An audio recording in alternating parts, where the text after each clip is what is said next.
And welcome back to Dolphin Stadium in Miami for the second half of our World Baseball Classic doubleheader, back with Harold Reynolds and Al Leiter, Matt Vasgersian. Team USA against a very talented, deep Puerto Rican squad. Get you right to the U.S. lineup as penned by interim manager Barry Larkin. Shane Victorino, the switch-hitting Philly world champion, will lead things off in center fielder. Derek Jeter batting in the 2 spot. Jones, Youkilis in right, 3 through 5. Adam Dunn has homered twice in this World Baseball Classic already. He's in right field batting 7th.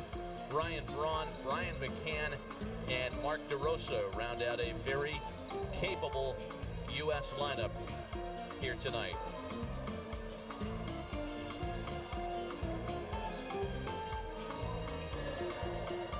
And before we talk about Javier Vazquez on the mound for Team Puerto Rico, let's size them up defensively. It starts up the middle with Aviles and Lopez. Carlos Beltran, a 3-time Gold Glover in center field.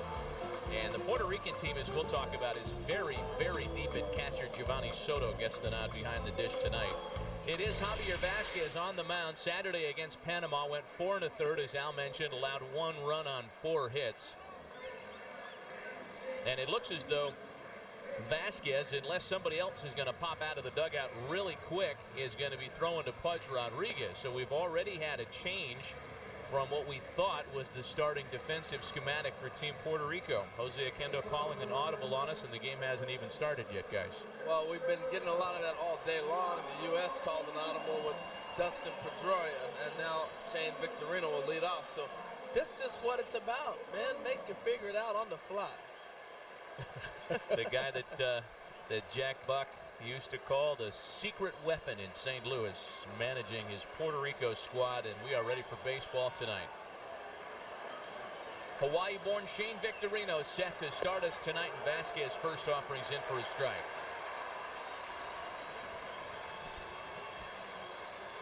Well, Barry Larkin, of course, managing tonight in Davey Johnson's absence. He has an excused absence as he is attending a wedding tonight, something that the team knew was coming months ago. And Barry Larkin drew the long or short straw, depending on your point of view. And it's his ship to direct tonight. Well, he was excited about it. He's trying to figure out all the different lineups. He's at the ballpark early. You see Mike Schmidt over at third base, legendary Hall of Fame third baseman. Hooks in the third base box. And Billy Ripken's over at first base box. I'll tell you, Billy Ripken, we had a good laugh when Billy Ripken, our colleague here at MLB Network, was talking about when Barry Larkin was taking the helm today, how he changed his a bit of his behavior as coach and manager. It was all good fun. That was good stuff. 0-2 is a count from Vazquez to Victorino. And the new Atlanta Braves 0-2 pitch is a breaking ball that's bounced at first. Carlos Delgado is there. He wins the race to the bag, and not by much. Oh, what, Victorino get down the line. He's forcing Delgado. Delgado should know better. He plays against him in the same division all the time. Nice backhand by Carlos. He kind of nonchalanted, and then all of a sudden, whoa, I better turn it on.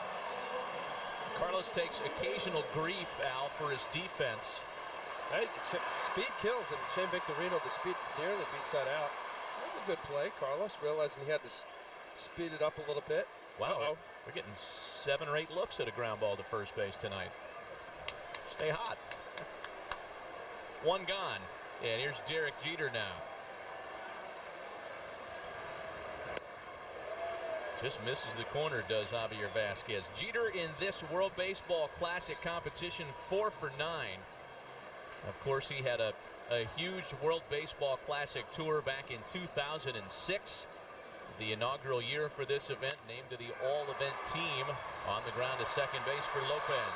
And 2 ground ball outs for Javi Vazquez tonight. Well, the key for Vazquez tonight was going to be throw strike 1 or try to get ahead of guys. Right there, Jeter getting a 1-0 count. But Vazquez has been tough, and he's going to need to be tonight, Al. Yeah, you know, look, every major league pitcher, that's the whole theory and rule of thumb. We're going to watch it with Jake Peavy, same thing. When you got plus arm as Javier Vazquez has, you get ahead and be able to expand. There's some of the history here with these Team of USA. Chipper Jones, first ball picking, and he fouls one off. Well, Chipper Jones has seen more of Javier Vazquez, Al, than any U.S. hitter in the lineup tonight. 57 career plate appearances against the right-hander. They'll be sharing a uniform this year, both playing in Atlanta. Yeah, I was going to say, that could be good or that could be bad for Chipper. If he's 30 for 57, he's saying, why did we sign him? I need those hits. It's a great changeup right here from Javi Vasquez. No, I still think it's an advantage to the hitter. He's batting 281 lifetime. Actually, the best one in the lineup is Dustin Pedroia at 700, 7 for 10.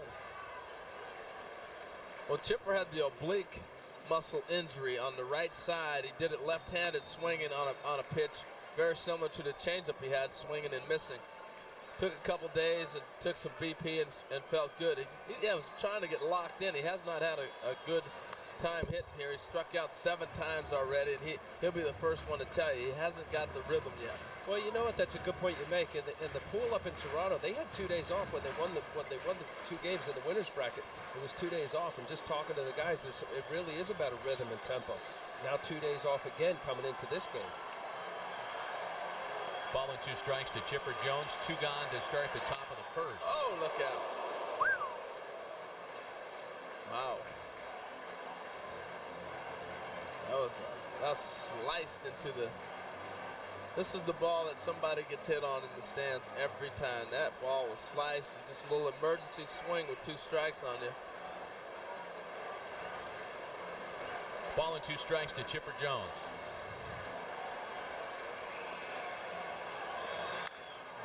Breaking ball that's sent into right center field. This is going to hang for Beltran, and it's a 1-2-3 start to the day or night for Javier Vasquez. 3. Wow. Welcome back after a 1-2-3 top of the first, spun by Javier Vasquez. Time for Team Puerto Rico to take some swings against 2007 National League Cy Young Award winner Jake Peavy.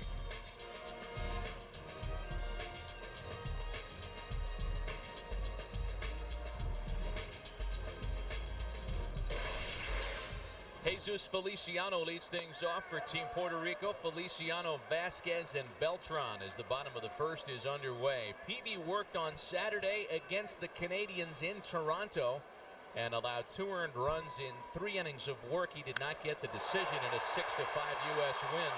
And Feliciano's aboard to start things for Puerto Rico. You know, Feliciano has really, in Jose Oquendo's mind, used this World Baseball Classic as a stepping stone. He cannot believe this young man is not in the big leagues yet. Plays all the positions well. You can put him anywhere on the diamond, and he does a nice job.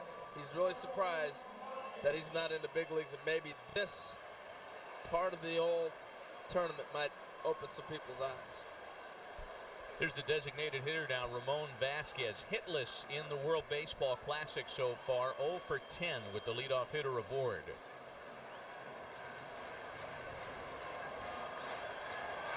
Runner goes, and the first pitch is grounded to second. They get the lead runner, but can't turn the double play as Derek Jeter had his feet taken out from under him. Scored the out at the bag, 4-6, and there's 1 away. Well, that's a great play by DeRosa to get the quick flip to him, to give him a chance to get out of the way, but it was a slide by Feliciano. Knowing the shortstop is going to try to clear, went straight where Jeter was going to come up away from the base and broke that up. Nice job of sliding. Nice play all the way around. Not much to do with that grounder after that. Here now is Carlos Beltran with 1 out and 1 on. Beltran has been Puerto Rico's most successful hitter against Jake Peavy during the regular Major League Baseball season as we size up the U.S. defensively.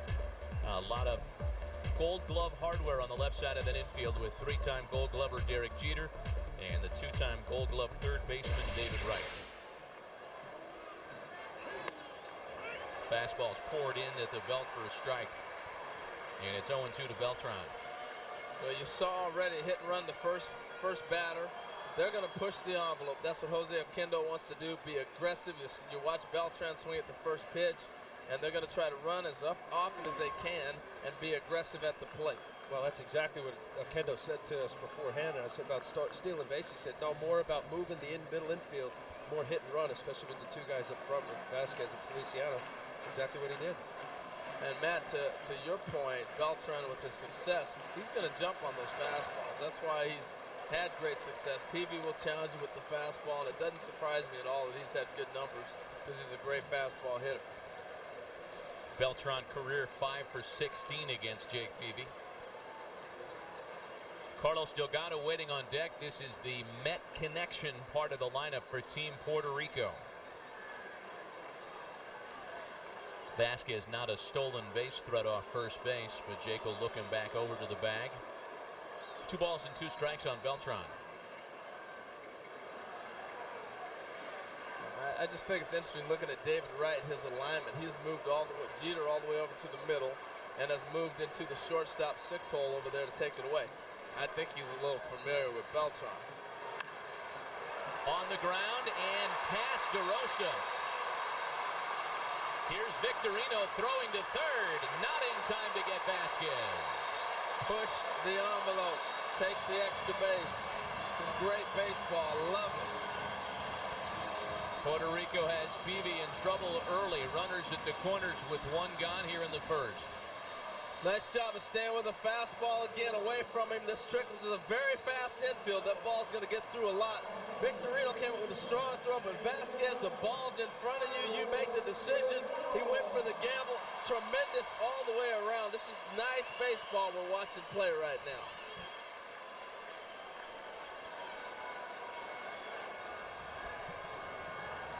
So now Carlos Delgado off to a blistering start in this World Baseball Classic.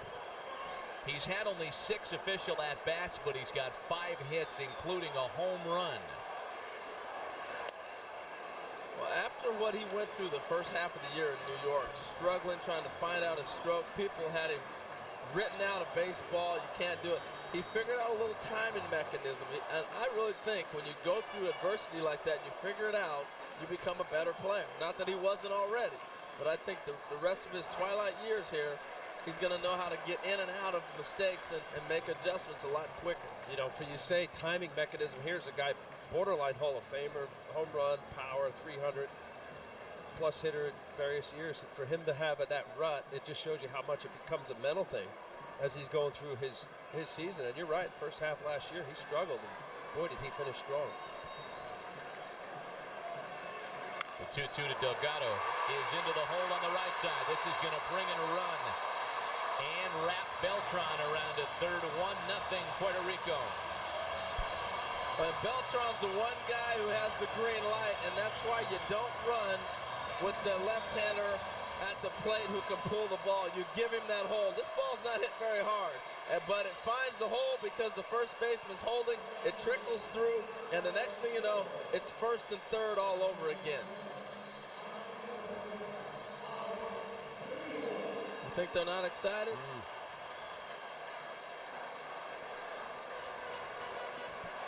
Here's Alex Rios, the 2-time Toronto Blue Jay All-Star, 1 for 9 so far in this World Baseball Classic.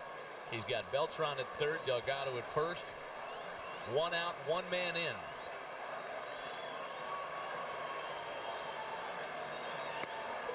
And a fastball is taken for a strike.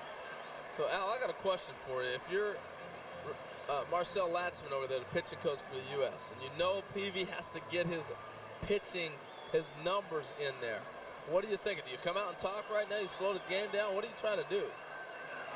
Well, you're hoping that you get some outs, but really it's a command issue. We talked about it at the Open, and same thing for Vasquez. Peavy's a high-energy guy, and if you notice, that was a backdoor cutter to Delgado, and he missed with his location, and that's where it comes down to. And great major league hitters like Carlos Delgado will capitalize. You got to allow Peavy to continue to work and get his pitches in. Out to left field. Braun is there for it. Beltran tags up at third. No play at the plate. 2-0 Puerto Rico. Well, they couldn't have scripted this inning much better.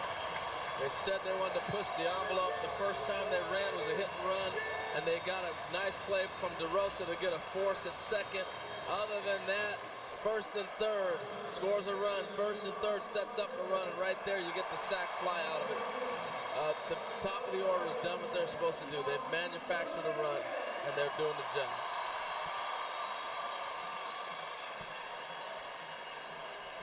So now Pudge Rodriguez. who, as we saw when we signed on this telecast, has experienced the good and the bad of the World Baseball Classic so far. He has enjoyed a 2-home run game. He also had his moments of struggle during Puerto Rico's Pool D victory to start the WBC. But this is an at-bat for Pudge. If you want to show what you still have going on, they're going to measure you, how you do against a Jake Peavy. How's your approach? Because it's nice to play Panama and it's nice to play the Netherlands, but this is when it really counts, when you're facing bona fide big league pitchers.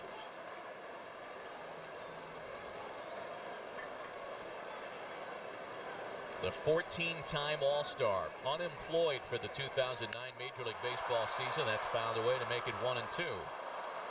It was a down year by Pudge's or many other catchers' standards in 2008. Splitting time between Detroit and New York. Rodriguez hit .276, just 7 home runs, 35 runs batted in. And at 37 years old, you wonder how many potential suitors are left for a future Hall of Famer.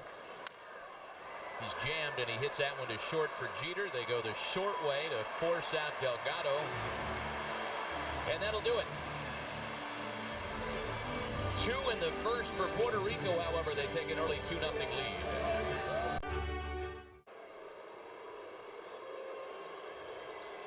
Welcome back. Well, the U.S. so far in the 2009 World Baseball Classic has trailed in now all 4 of its games.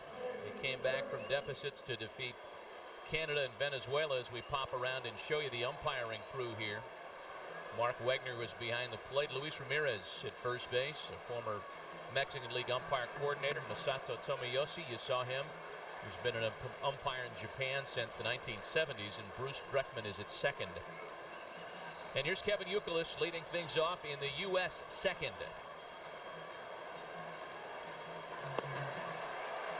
Two of Youkilis's 3 WBC hits have been home runs as he falls behind 0-2 here against Javier Vasquez. I was talking to him around the cage today about that violin approach he has. If you watch his top hand, how he does that, he said he never even knew he did it until somebody showed him. Actually, Dave Magnan, hitting coach with the Red Sox, showed him what he did. He said, just keep doing it. But you don't buy it, do you? No. Come on. We were talking about it. You said, when was the first time you saw yourself on video? I mean, you don't need to be on video to know how you're holding the bat. Well, it's made him very popular with MLB Network favorite batting stance guy, Gar Rines. He actually had a big article in the New York Times about batting stance guy. Maybe he doesn't know as exaggerated as it is, because that's really unusual. Well, I tell you what, the first time I really saw myself on videotape when I was in the big leagues, I was off to a nice start, and I saw myself on TV, and I was like, that's not what I feel like I look like. And I started changing my stance because I'm like, that's what I look like on TV? And the next thing you know, I'm scuffling, trying to figure it out. But here he is. But he gets himself, sets it down, gets ready to go. I don't know how he does it, but the man can hit. He can hit, I'll tell you that. Oh. Lays off, and it's to 2-2 now. This is a great at-bat. He's seen a lot of breaking pitches. He's seen the fastball. This is something that if you were in a spring training game, you're saying, look, I'm really building now. I'm starting to see stuff. Especially against Vasquez in the Major League season, he's 1 for 14. Youkilis has 0.71 batting average. So you're right, Harold. Here's a guy he struggled against Vasquez, albeit only 14 at bats, but still enough body of work. The 2-2. A bouncer to second for Felipe Lopez. You know, as scary as the Puerto Rico lineup is, it's been their pitching staff that has turned the most heads here. In 27 innings here in the World Baseball Classic, they have given up 1 earned run. They've struck out 28 and walked only 8 batters. That has really been, at the end of the day, what has differentiated Puerto Rico from the rest of the field. You know, I really find it interesting how when these guys go back to their native land and their native tongue, how you're able to execute. It might sound a little crazy, but when you have guys that can speak to you in your language and be able to say certain words and phrases, it makes sense. It sinks in. I see it all the time. What's your point? In reference to what? I think sometimes when you come to the U.S. and you bring these guys over from Latin American countries, and all of a sudden you throw them into the minor leagues or even on a lot of big league staffs, you don't have a lot of Latin coaches. And so nobody can identify with them in the language. Hey, throw a fastball for a strike. But you know what? It's a little different when there's little languages and little things that get through. Personality and relationships are lost. Now, I know it sounds a little crazy because I'm saying, oh, you're sitting at home going, a strike is a strike. But sometimes that relationship, a way to talk to a certain guy, it sinks in. Well, you could even say that English-speaking coach, some coaches, just their phrase is better than another coach. It's not that they said it any more profound. Hey, Davy Johnson back from his wedding. Barry Larkin, hang with him. Look at Barry. He got an inning plus as manager tonight, Lark. Barry's going, timeout, man. What you doing here? He was ready to make pitching changes. He wanted to play with the lineup card, and the skipper's back as a breaking ball just misses to David Wright.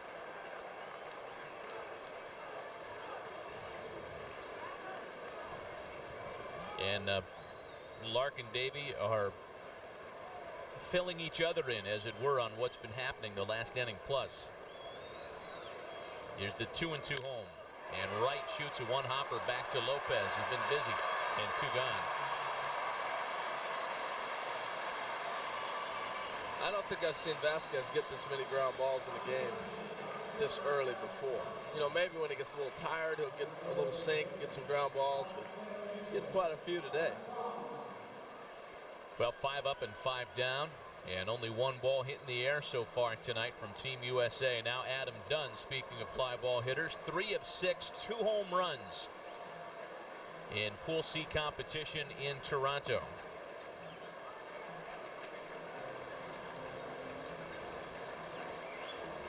Dunn has been awful hot. Speaking with Adam earlier, he's never been in the playoffs, and this has been good for him, I think, to challenge him, to lock in a little bit. He's been swinging the bat quite well, sitting on certain pitches, talking with guys, and it just seems like he's just into it. And having a ball too, Harold. He's really taking this up. He was a provisional roster player and was added late. Little chip shot. Ooh, and Vasquez gets to it. By him, that's a hit. 6 down against Javier Vasquez for Team USA. 2-0 Puerto Rico.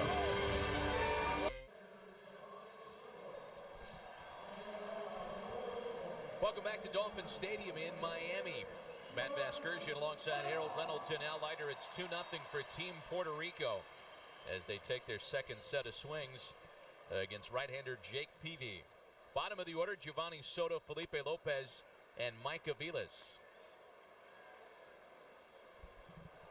Well, Puerto Rico's got 3 catchers they rotate.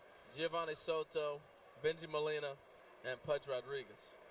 Or not Benji, but Yadier. Excuse me. Benji's one of the other Molinas. Some 3 good catchers. It's quite a family. 2008 Rookie of the Year, National League, Giovanni Soto. One of only a handful of Chicago Cubs to have won that honor. And for a team that's been around as long as the Cubs have, if I had told you before Soto won it in 2008 that there had only been 4, you might call me a liar. Gerald Williams, Dwight Smith. Gerald Williams. The Cubs?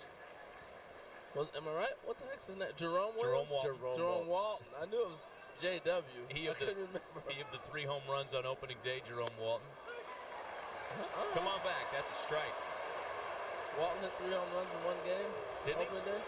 No, that was the left-handed hitter Rhodes, right? Nice little Carl high. Tuffy Rhodes. Nice. Let's get Generous back to the game there. with Al. And there's a drive that's foul. Billy Williams, Ken Hubbs, Jerome Walton, Kerry Wood. That's enough for our Cubs Rookie of the Year discussion tonight. Full count is a count to Giovanni Soto, 3-2. Stats, please. And Peavy's pitch misses high. I want to talk about this with you a little bit, Al. The fact that Jake Peavy is a hard worker, maximum effort guy.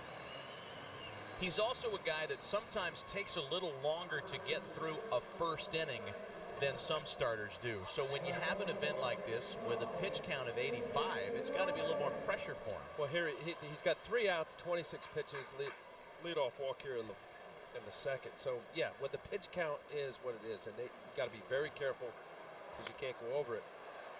I always thought if you had a starting pitcher who struggles with what you just said, and I know you did a lot of Padre games, so you're there to attest that.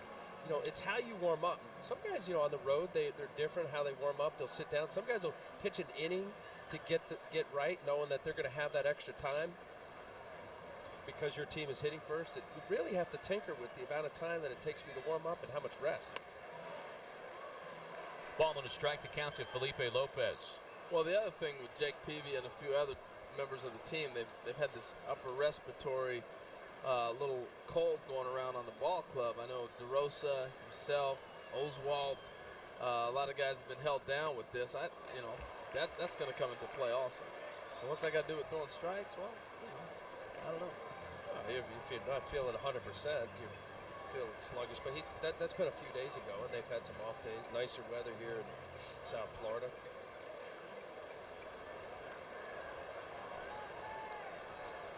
Ball and 2 strikes is a count. Oh my. Big fly out to right field. Dunn only watching. It's gone. Felipe Lopez with a 2-run shot. 4-0 Puerto Rico.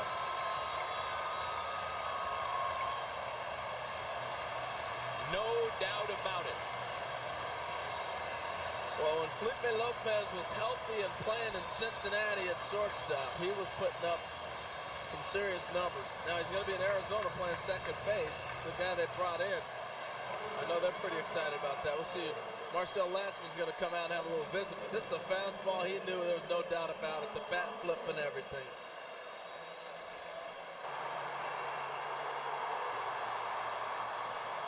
Well, we're talking about a command issue, and you get behind enough major league hitters. And Felipe Lopez, you mentioned how when he was healthy with Cincinnati last year, he had 5 home runs between Washington and St. Louis.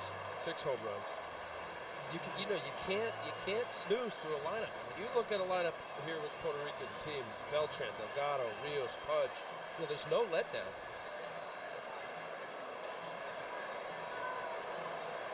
Here's the number 9 hitter, shortstop Mike Aviles. Aviles had a nice year with Kansas City. He really helped start to turn that organization around, and this is a guy they're looking to. Playing every day at shortstop there, and they were struggling for a while. You know, Angel Barroa went down into a little bit of a skid, and this guy came out of nowhere and really stabilized that shortstop position for the Royals. I'll tell you what, he got called up, you guys. I seen him a few times last year. This guy is legit, and had he played the whole year, I'm not saying he would have been the AL Rookie of the Year, but he would have certainly pressed for Evan Longoria or whoever else. This guy's talented. 7th round draft selection in 2003, and did in fact make an impact as a rookie last year. Hit .325. This is popped into foul territory for Youkilis, and that's the first out of the inning. Each one of the Team USA starters had his share of trouble in the first round. Jake Peavy, 3 innings in his first round start against Canada. Roy Oswalt, Ted Lilly, only 1 run allowed by Lilly, but again, it's a slow curve. Nobody's being extended out there, and in fact, the pool round of competition limited starters to just 70 pitches. So don't be fooled by the 3 innings of work. And speaking of Marcel Latchman, what they're trying to do to make sure these guys get work, with them having the days off we spoke about, you don't want days off this time of year. You want to get your work in the workload. They've been trying to throw bullpens. It's not like facing hitters. You're not going to have simulated games because you're not going to throw simulated games with these guys. So they're rotating in shifts of 5. He's got the 5 pitchers he wants to throw tonight and the 5 pitchers that'll throw the next game they come out. 3 balls and a strike to count to Jesus Feliciano, who singled in his first try against Peavy. And the 3-1 home. There's ball 4. The second walk of the inning. Well, if you're wondering at home, the 5 guys they'd like to throw: Joel Hanrahan, J.J. Putz, Lincecum, Thornton, and Bell. That's what he was hoping to do today, to get to those guys. Lindstrom. I say Lincecum. I got him on my mind. Too, yeah. Yeah, he's pretty good in San Francisco. Let's get him out here. Well, you know, Call him out. Need some help. No, but you know that's legitimate. They also added Mel Stottlemyre, great pitcher in his own right, longtime pitching coach. Because of that, they have 14 pitchers, and to try to get the guys that don't get their work in. That's it. Ramon Vasquez dumps one in front of Dunn. Feliciano's being held at third. First hit of the World Baseball Classic for Ramon Vasquez. And there are runners at second and third with only one gone. I know you want to go deep, but you got to come get him. Well, this is right down the middle. This is fastball trying to get ahead. Ramon Vasquez gets all over this, pulling that ball. Knowing these Puerto Rico team knows what Peavy's been doing. He's been getting behind, leaving the ball up. And anytime that happens, guys like Vasquez and right down this lineup, they're going to look for their fastball, get what they're looking for, and put a good swing on it. Joel Hanrahan is getting up quickly, and now you're really faced with trying to run the gauntlet here. Peavy's got to face Beltran and Delgado with one gone and runners at second and third. Team Puerto Rico is in a position to open up a rather large early cushion here. On the ground is second base. DeRosa makes a good backhanded play. Throw to first, not in time. A run scores, and it's 5-0 Puerto Rico. Well, I tell you what, nice play by DeRosa right there. Cutting that ball off, actually saved the run and almost made the play at first base. Beltran got out of the box nice. This is a sweet play. Just got rid of it, gave him the nice hop, and pulled him off a little bit. But again, Beltran not wasting any time. I want to go back up the middle or to the right side and pick up that run. And they're back to that first and third again, Matt. And Carlos Delgado has the opportunity with runners at the corners. 3 in the inning for Puerto Rico. Delgado takes a fastball for a strike. Tell you, that's about the first fastball he's thrown for a strike I've seen a batter take. They are hacking at everything that's over the plate. But if it's straight, swinging for the gate. Great there jump. goes Beltran. McCann looks to third and does not throw down. Beltran swipes second, runners at second and third. Now, the last time he was on first base, he gave the hole to Delgado. This time he took the base, because now you go second and third again with one out, and you're going to force him. Now you give him the ground ball. The right side's going to give him a run. They even brought the second baseman in instead of the traditional shift. There's a run. On the ground is shortstop. Vasquez scores. Credit Delgado with his second RBI of the night. A 4-run inning, and it's 6-0 Puerto Rico. The point I was making is if he stays at first base, you still have the double play in order with Delgado. So forget giving him the hole. Take the bag, force them to have to get a force play, or he gets a pitch like this, he hits a ground ball, you pick up a run. That's why you steal the bag in that situation as opposed to giving him the open base. Here's Alex Rios now. Rios singled in the first. A .291 hitter last year in Toronto, 15 home runs and 79 driven in. Well, Al, they couldn't have scripted this any better. This is just how Jose Aquino was talking about it. You know, Jose Aquino knows what this lineup is all about, but I don't think he really scripted it this way. To have 6 runs in the first 2 innings off a very good pitcher in Jake Peavy, as he tried to push some early runs. This is Team USA's got to figure out a way to stop the bleeding here and throw up some zeros and see how their offense can take control. You know, I would also offer this, that without discrediting Puerto Rico, because they have in fact scored 6 runs on 6 hits, I don't think they have seen the quote real Jake Peavy so far tonight. Well, no, and it's a fine line because he's trying to get his work in, he's trying to find it, so you have to leave him in the game to let him get his work. And as you see, he's not throwing breaking balls for strikes, so he has to rely on that fastball, and they're tattooing him. And you're right, Matt. This is not what you would see from Peavy. What would you normally see? You saw him throw a lot. electric. Yeah, he has to work hard in innings, but he doesn't have that electric stuff tonight that he certainly had in 2007 when he won his Cy Young Award. You know, one thing about Peavy that I find interesting, when he won the Cy Young Award in 2007, he did not have a single start that went beyond 7 innings. And I don't know that there's been a starting pitcher to win a Cy Young Award that's ever had that kind of game-by-game log before. And it's because he works hard. It's not that they were cutting him off after 87, 88 pitches every night, but he was reaching his number early in games. You know, and I could relate to that, having, you know, if you fight yourself and you have good stuff, and Jake Peavy does have that. The ball is moving. He's just missing with his location right now. And you can see even with his fastball, it's cutting and sinking. I'm seeing something totally different, because I don't care if he's missing with location or not. There's no zip on the fastball. And when you don't have anything, I don't care where you locate it, they're going to hit you eventually, and that's been his problem tonight. An 8 at-bat inning nets 4 runs for Puerto Rico. We played 2, and it's already 6-0 Team PR.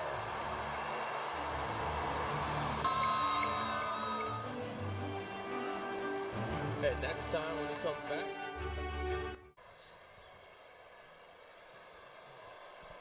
Well, Team USA has dug a little bit of a hole for itself early. 6-0 Puerto Rico as we start the 3rd, and Ryan Braun will open the visitors' 3rd inning. Braun, McCann, and DeRosa against Javier Vasquez.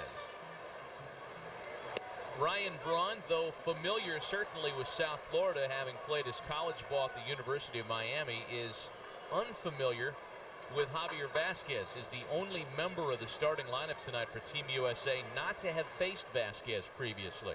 Maybe he'll be the first guy to get a hit then. Vasquez has retired all 6 he's faced. That's the way it happens sometimes.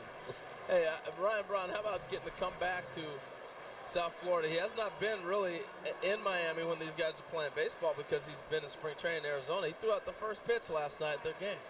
A chance to go back to the college game, throw out the first pitch. It's pretty cool. Yeah. Well, after 2 years in Milwaukee, rewarded with a rich contract extension that'll keep him in America's Dairyland for some years to come. And I think we'd all agree, a guy you could build your roster around as Jake Peavy assesses the damage tonight. There's no ice on that arm. He's coming back for some more. And Braun shoots it to first. Delgado has it, 1 gone.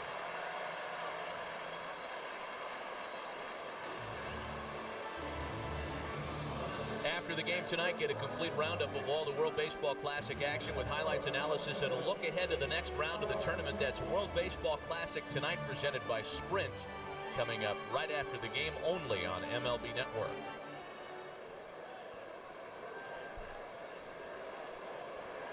Here's the left-handed hitting catcher, Brian McCann. And he takes strike 1. It's got to be kind of weird knowing you're going to be teammates, facing each other.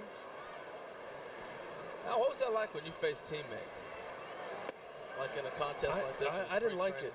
Well, I didn't like it any time. I always thought if a guy, you know, knew who I was. I always think that the pitcher should never let a hitter know who you are and what your personality is. I think there is some opportunity to intimidate if you can. Now there you are. The first hit for Team USA comes from the guy who's going to catch Javier Vasquez during the regular season at Turner Field. Not intimidate in the sense that you're going to knock everybody down, but I just think if you felt real comfortable with a guy that you were teammates with, you're a little bit more at ease when you're in the box. Oh, absolutely. Than a guy you're not sure about. Yeah, I mean, if I was a teammate with you and I was facing you, or if I didn't know you and I was facing you and I'd see all your crazy antics, I'd think you were nuts. So I'd be like, look, I don't want to know this guy. He's crazy. Is Davey Johnson gone? Did he go back to the wedding? It looked like Lark was managing again. Call me crazy. Mark DeRosa fouls off the first pitch. He might have realized he had bad luck. They got tattooed when he showed up. Baseball people are so superstitious. Who knows? 0-1 to DeRosa. The new Indian batting with a runner aboard and 1 gone.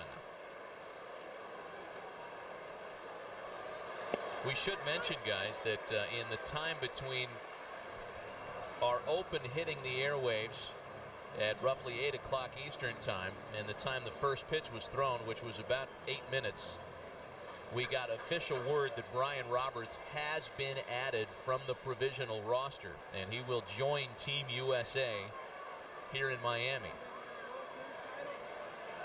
Well, it's a close travel for him because the Orioles train just probably, what, about a half hour from here, so he should be able to get here fairly quick. But, you know, the story is Dustin Pedroia, as you see Davey Johnson there, is still here.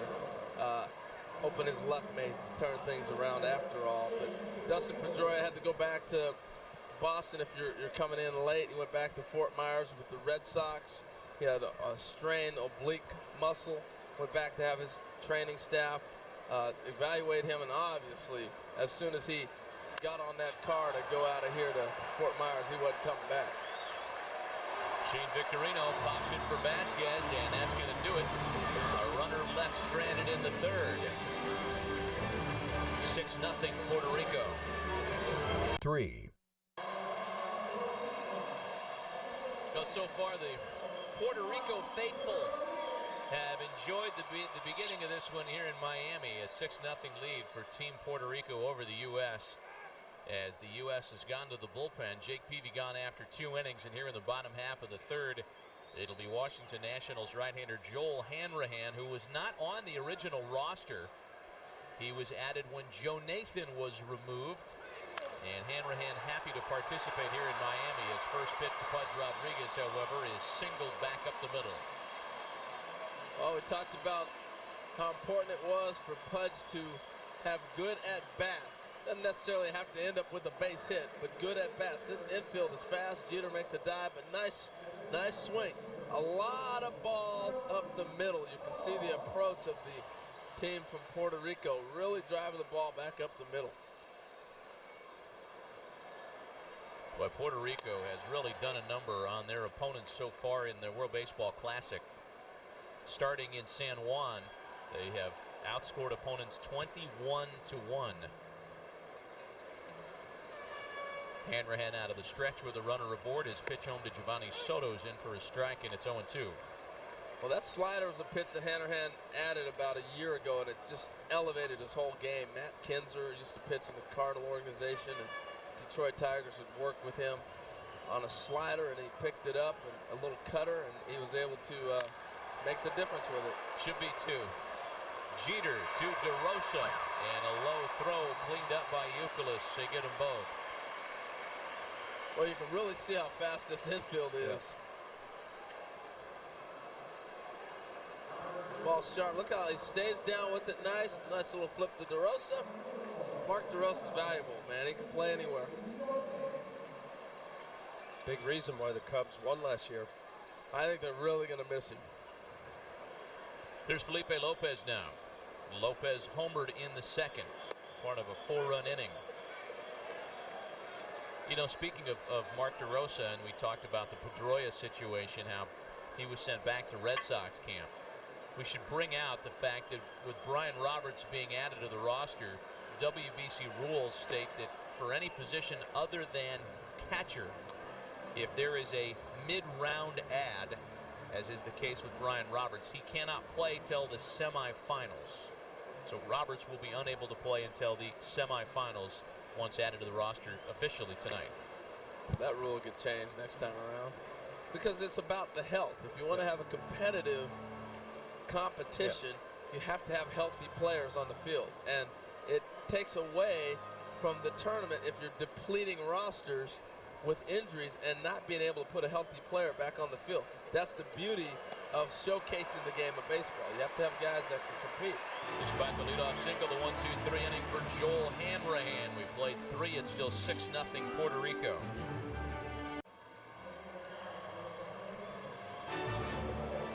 Keep up with all the latest on the World Baseball Classic at worldbaseballclassic.com. You'll find the largest selection of authentic WBC Classic items for WBC Classic. That's redundant. World Baseball Classic items for all 16 countries, including gear, t-shirts, jerseys, and more. worldbaseballclassic.com. You're the only one who caught that. I didn't catch it. Did you catch it? No. the WBC Classic, the World Baseball Classic. Yeah, we got you. We got you. One hopper back to We just weren't Vasquez. listening to you, but we caught it. This is just like when we're in the studio together, guys.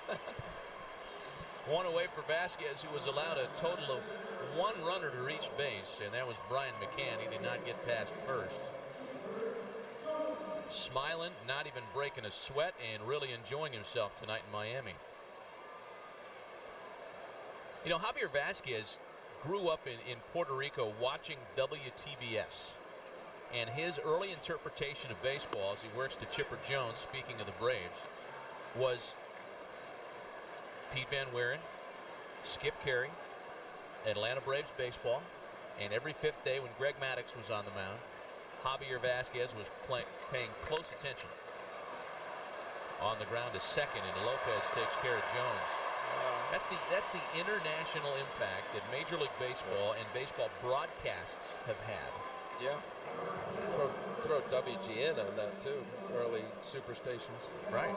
Those national cable contracts and kids growing up in all corners of the world got to watch the Cubs and Braves all the time. Yeah, TBS took it to another level. It was pretty cool to be able to watch the Braves all the time. You know, WGN you'd see if you're in the Chicago area in the Midwest, but to be a kid who grew up on the West Coast and turn the TV on and be able to see Del Murphy playing, it was pretty cool. Kevin Youkilis, who grounded a second in his first at-bat tonight.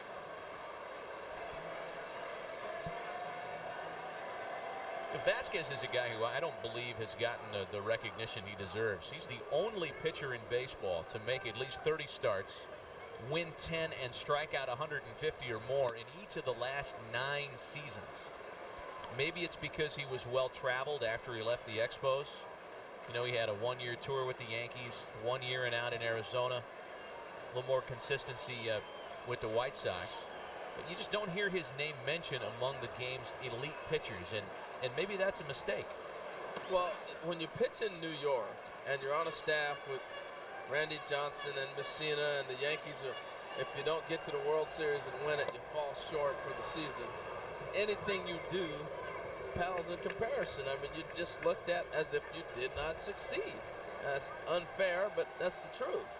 See John Grabo up in the bullpen behind Hanrahan. And there is Mel Stottlemyre, as Al was talking about. Yeah, then Mel, a longtime Yankee pitching coach, what a gentleman. You know, I think to your point, Matt, really early on, Vasquez, the young, hard thrower, great breaking ball with the Montreal Expos. Youkilis squares up and lines it into central. Beltran makes a catch, and we'll continue talking about Vasquez as we continue tonight. U.S. offense isn't obliging. We don't have long innings to get into any kind of discussion. I got some good stuff to throw at Al here. Well, Team USA has gone to the bullpen after a scoreless inning from Joel Hanrahan. It is Pittsburgh left-hander John Grabo who takes over on the mound here to work the bottom half of the 4th. 6-0 Puerto Rico as Mike Aviles leads things off. And Aviles takes a strike. Aviles, then the top of the order, Feliciano and Vasquez. Into left field for Ryan Braun, and one away. Talk a little bit about John Grabo. Last year with the Bucks, a 6-3 record, a 2.84 ERA. He made 74 appearances last year as you take a look at Mark DeRosa out there at second base. But Grabo is a guy who has pitched himself into a valuable spot in that bullpen in Pittsburgh. And a guy who, despite early surgery and a bout with the thing, has come back to have success in the big leagues. He had surgery in the minors and then came back, couldn't throw strikes, and admitted that it was all mental. He was afraid to throw after having surgery. After Tommy John? Elbow surgery? After it was arthroscopic elbow surgery. Well, the interesting thing is you watched him throw the first pitch to Aviles inside for a strike, came back with one inside. When you're able to throw the ball inside, I think, not having been a pitcher, and I'll defer to Al on this one, but I think that most guys are afraid that they're going to hit somebody when they can't throw the ball or they want to. That was Randy Johnson's problem before you. So go ahead. What you got to say, Mr. Pitcher? All right, you done? I'm done.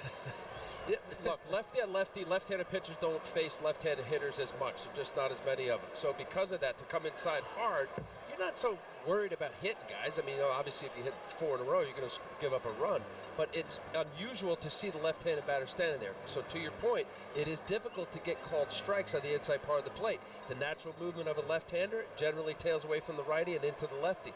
So therefore, it's difficult to establish called strikes. But when you see a left-handed pitcher that can do that, you open up the outside part of the plate, and that's why Graybo had an excellent year. He was a guy in the mid-4s last year, a 2.84 ERA. He was able to do that and then thus open up the outside part of the plate. What's that got to do with not being able to throw the ball in the corner? Worried about hitting a guy? Yeah. Well, I think, I don't think guys are that conscious of hitting people. I've never stood on the mound and said, boy, I hope I don't hit him. I think in Graybo's case, it was just the fear of coming back from surgery. You haven't established yourself in the big leagues yet, and you're afraid to let it go. You're afraid to get out there and go that Matty, way. there's two different things. He went on about being afraid to throw inside because you're going to hit people. There's no doubt about it. When you had surgery, I had 2 of them, you think your arm's going to fall off. And you had the fear of, is this my last pitch? And look, when guys hurt their arms, command is the first thing that goes. Before you hear about the surgery and the MRI and all that, they start losing it because they realize stuff drops a little bit. You know you're in the major leagues, good high fastball right there. You feel as though you have to continue to hit corners. And if you don't do that, you envision that you're just going to get peppered. So then all of a sudden now you see guys spraying the ball, and then all of a sudden you hear that there's arm issue. So it's command, I think, and then velocity. You'll see a lot of guys with still very good velocity. Then you hear, yeah, he's going to have surgery or he's on the DL. So he's on the DL. He was just throwing 95 miles an hour yesterday, or 2 days ago. 0-1 the count to Ramon Vasquez with the bases empty. Glad you joined the broadcast, Al. Well, it's hard to get a word. You can't come up for anything there, Harold. Oh, man, I love it. I'd say let the video breathe. It's the 0-1, and it's a ball and a strike to Vasquez. I would agree with you. No, you got good stuff there, Harold. No, it's good. I love it. That's good stuff. A pitcher's perspective is always different than a position player. The winner of this game takes on Venezuela on Monday. Venezuela beat the Netherlands this afternoon 3-1 here in our early contest. And the loser of this one tonight will face the Netherlands tomorrow.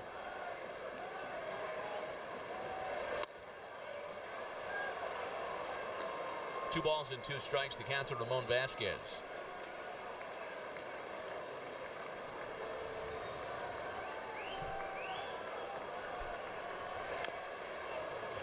After Vasquez, it's Carlos Beltran with 2 gone. Tell you what, you may not have heard much about this young man because he's at Pittsburgh, but man, he's got good stuff. Fastball, he's throwing a nice slider. The interesting thing is I had not seen a changeup from him. And most left-handers, now I've seen 2 left-handed batters and usually don't throw a lot of changeups to lefties. Be interesting to see if he gets a right-hander up there, what he might do. I chart the pitches. The second pitch of this at bat, I think, Harold, to your point, it was a changeup. Oh, okay. But very unusual to see a left-handed pitcher throw to left-handed batter changeups. That's 2 daggers. Got him. Knee-high fastball into strikeout Vasquez. A couple of punch-outs for Graybo in a 1-2-3 fourth. Team USA looking to generate on offense. They're trailing 6-zip.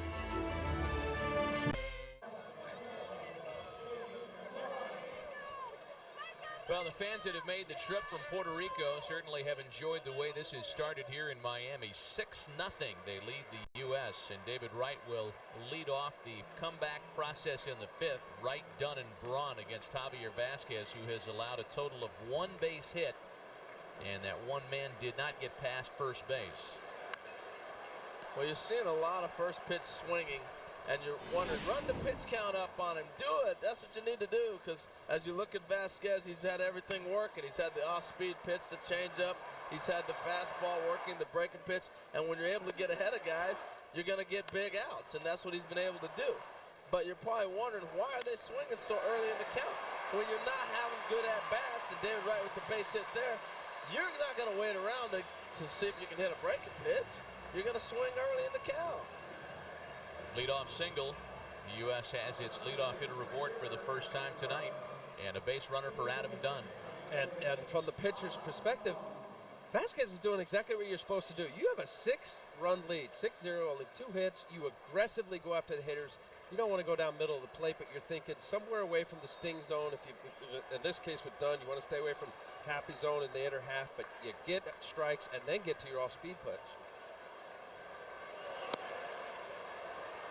Well, there has not been an earned run allowed by Javier Vasquez in this World Baseball Classic thus far. He's working almost 9 innings. He's given up only 6 knocks. Saw Dunn make a bunt right there. Look at everybody running.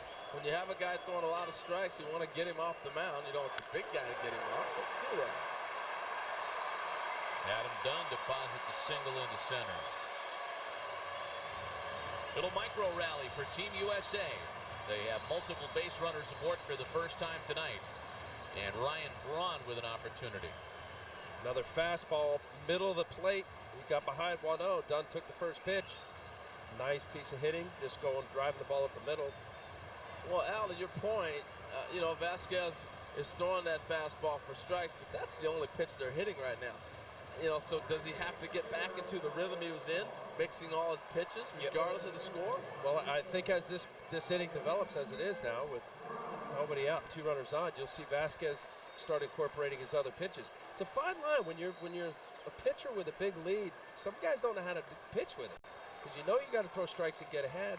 You don't want to end up throwing backwards 2-0, 2-1 sliders or changeups, because you want to stay in good counts. Ryan Braun has homered in the World Baseball Classic. He's got 2 runners aboard here with nobody out. And takes a strike. Well, this isn't Hialeah Little League either. I mean, these guys can drop a 6 spot on you real quick, this lineup.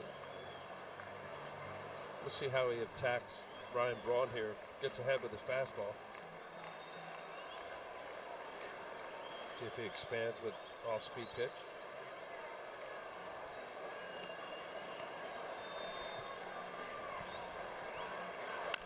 Oh, 1 pitch is chopped to third. Vasquez gets 1 and settles for that. That's a bad play. No.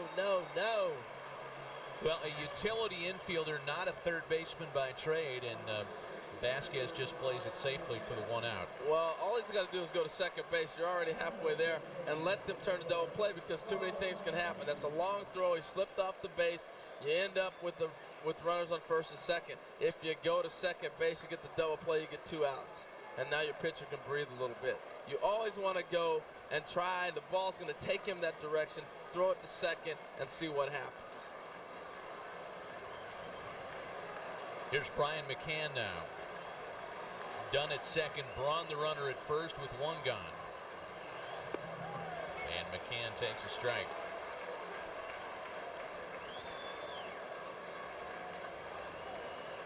Since 2006, McCann's first full season in the big leagues, no major league catcher has hit more home runs, 65 over the last 3 years for the Braves backstop. And he's a big fly away from cutting the Puerto Rico lead in half. Mark DeRosa waits on deck. 1-1. You know, and I know that's just a teaching point that I was going on with Vasquez, but you got to go ahead and cut off that runner at second base and give your second baseman a chance. You had a guy who was out in front of a ball, wasn't running real well. You get a chance to turn that over and get the 2 outs. I know you can't assume a double play, but it's really nice to think you might at this level. Could he have possibly thought he was a lot closer to third base? I mean, if he was a step or 2 off the bag, yeah, he could have very possibly maybe thought that. He wasn't sure of where he was. But you gotta know where you're at. I don't know. It's just a tough play that I don't know. I think at this level you got to throw the ball second base. Yep. I'll end it there. You just saw the pitch count on Vasquez at 56 here in the middle of the 5th. 2 balls and a strike to count to Brian McCann. Since professional players were introduced to international competition in 1999, Team USA has never been defeated by Puerto Rico. Granted, there have been only 3 matchups over that period. Two and two. That's interesting. Little cut fastball. Was staying away. You see that ball cut. It's not a slider. It's not a fastball. Late movement. McCann was getting dose of 2-seam fastballs away. I don't know if he liked Wegner's call there. Well, he thought that ball was down. It looked like it by his reaction. Javi stayed down on the zone, and he's got a lot of ground balls. He may get a double play ball here. Instead, it's into the corner and right. This is going to score Dunn. Braun will be held at third. Brian McCann 2 for 2. He drives in the first run of the night for Team USA, and it's 6-1 Puerto Rico.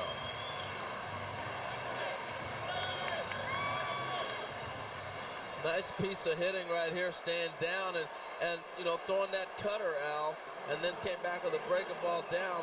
McCann did a nice job of staying on that pitch. It's all about tracking the baseball. Nice piece of hitting. You think these guys aren't taking this seriously? We talked about it a lot. You know, granted it's still spring, but there's plenty of emotion out there in these matchups. Well, every time you put a uniform on and you amp up the competition to this level, you're going to dial in. And that's one of the things that these players were talking about during batting practice yesterday. You're now locked in. It's not throwing away a spring training at bat. You're getting yourself dialed up and ready to go. And you see Nelson Figueroa dialing up right now for Puerto Rico to get loose. Well, there's definitely the remnants of 06 and the team not getting to the semifinals. These guys feel it. They know it. And there's no question that they want to do well, and every team wants to win. Put the uniform on, you want to come out here and win. You certainly don't want to be embarrassed. Runners at second and third with a run in now for Mark DeRosa, who takes a strike. We want to clarify as well the addition to Brian Roberts to the Team USA roster. Because Roberts was officially announced, the move was announced before first pitch was thrown. He is in fact eligible for this second pool of play. So Roberts can play as soon as he gets here. And DeRosa's behind 0-2. Yeah, so had they thrown first pitch and then he was announced, he would not be eligible till the second round like you're speaking of, or semifinals. Right. From here. He is eligible to play as soon as he can arrive from Orioles camp. So there will be some additional depth at second base for Davey Johnson. It's 0-2 to tonight's second baseman for Team USA. Ball and 2 strikes now. And that's obviously a good thing. We were talking to, I guess, Paul Seiler and Bob Watson, that there was some uncertainty as to whether the rosters had to be set for the pool's first pitch, which would have been the first game today. But obviously that wasn't the case because they were able to add Brian Roberts before the first pitch of this game. Yeah, because they didn't find out about Pedroia's injury until late. That's right. This afternoon. And it should be that way. You don't want anybody to be short a player, or God forbid, if DeRosa or some middle infielder got hurt, who would play second? Well, Brian Roberts brings a nice dimension to the club. Switch hitter. And the thing he brings more than anything else, he's got more at-bats already than anybody on this team. He's been playing every day in the Orioles camp. And so he's more game ready than these players are right now. And it'd be a nice pickup for him to hop in this action and be able to ignite this offense a little bit. The 2-2 to DeRosa's fouled away. Well, you mentioned it. Fort Lauderdale's only right up the road. If they got his uniform size, I wouldn't be surprised sometime during this game that we'll see him on the bench. Oh, I saw Davey Johnson come back. Yeah. Pedro Feliciano. Over Figueroa there. Double barrel. He could come play tonight and go back a pack if you have a day tomorrow to do that. Yeah, it's 30 minutes. 2-2 to DeRosa. Buckled him. Wow. That was his biggest hook of the night. Put a little extra on that one. Well, he threw McCann the curveball, but a slow curveball down and into the lefties, the danger zone. DeRosa obviously not happy with that. It was all hard fastballs. It was hard cutter. And then he threw the high fastball before that curveball. You see DeRosa just get locked up. I think he's more upset the fact that he felt the umpire put him in a hole. And anytime you feel like that one pitch, everybody says, oh, it's just one pitch. It changes the whole AB. For both sides, I agree, Harold. People say, what do you complain? It was only the second pitch. If you're going from either a 1-0 to 1-1 or 1-0 to 2-0 or whatever it is early in the count, it sets up the whole at bat, as you say. So with 2 gone now, it's back to the top of the order. Shane Victorino, who has grounded to first and popped out on the first pitch in his most recent at-bat in foul territory. And Victorino takes a strike. Well, the other thing about that strikeout that Vasquez was able to get right there, you had second and third. He puts the ball in play. They're giving you a run. The infielders were back. The outfield was playing deep. If you put the ball in play, you're going to pick up a run. And that, DeRosa, knowing the game and being the player he is, that's probably why he was even more upset than usual. And Victorino slaps that foul. Well, the U.S. team has made Javier Vasquez work for the first time tonight here in the 5th. 3 hits and a run.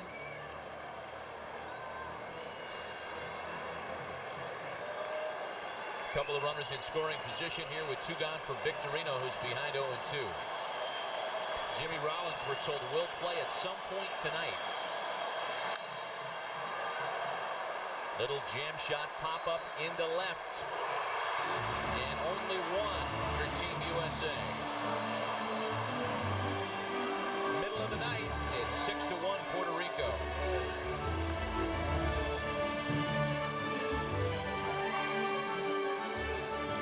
Only MLB Network brings you inside access to spring training at 30 clubs in 30 days.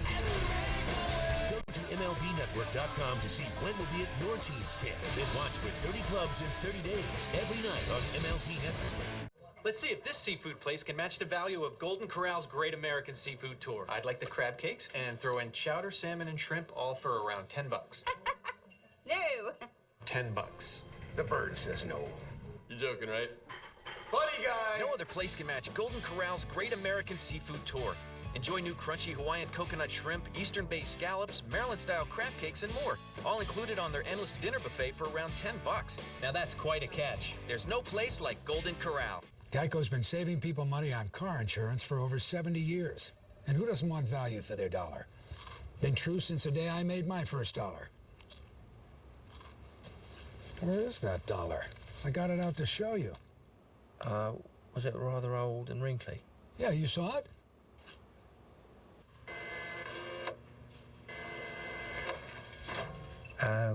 Fancy a crisp? Geico. 15 minutes could save you 15% or more on car insurance. We need a new grid. More than half the energy never reaches a single light bulb. Is that true? It's true. We need a smarter grid. Smarter thermostats. Smarter utility meters. Smarter houses. Smarter cities. Smarter infrastructure. Smarter networks. Connect them all together, and what do you got? Smarter energy grid. Smarter planet. Wasting less energy. That's what I'm working on. I'm an IBMer. Let's build a smarter planet. World Baseball Classic games on MLB Network are presented by IBM. Let's build a smarter planet. Visit IBM.com.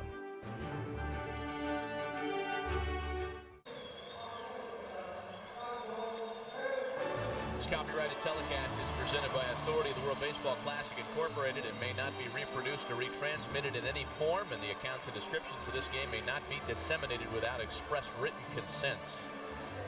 Well, the new San Diego Padres closer Heath Bell will take over on the mound here and work the bottom of the 5th inning. And if Aaron Rodgers thought he had a hard time replacing Brett Favre in Green Bay, he might want to give Heath Bell a call, because stepping in for a legend like Trevor Hoffman is ripe with landmines. Going to be a tough gig, but one the Padres think Bell can handle.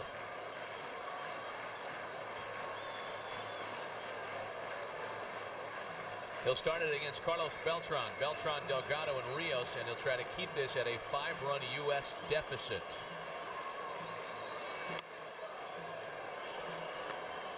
Carlos Beltran, 2 hits, both against Jake Peavy tonight. And speaking of the Padres, Peavy was the starter. He gave up the 6 runs. Joel Hanrahan and John Grabo worked scoreless innings in relief. And it's 2-0. Well, if you're Jake Peavy and you're sitting back looking at your 2 outings you had, you're trying to really find yourself right now and figure out where you go from here. And I just think he just needs work. Once he gets his work in, he's able to locate, get his rhythm back, he'll be fine. Well, and assuming that, you know, the flu bug still isn't bothering him, but you're right. You know, there's such a different mindset. You mentioned, you know, Heath Bell. I hadn't played with him with the Mets, and, you know, the last couple of years he was as good as any National League pitcher in holds. You know, but the way in which you approach as a pitcher early part of spring training is different when you're an established guy knowing that you've already made the club. And for me, Jake Peavy, yeah, his stuff was not where he wanted to be velocity-wise, but, you know, you could also take these opportunities to make sure that you hit your spot. And I know earlier you said, you know, just there wasn't enough coming out. You could still be mindful of being inside, outside corners. You don't have to throw it 95 miles an hour to get a major hitter out. Beltran aboard to start the inning. As we remind you to join us during the regular season when MLB Tonight brings you live nightly coverage of every Major League game from the first pitch in the East to the last out in the West. MLB Tonight every Monday through Saturday throughout the season on MLB Network, our national pastime all the time.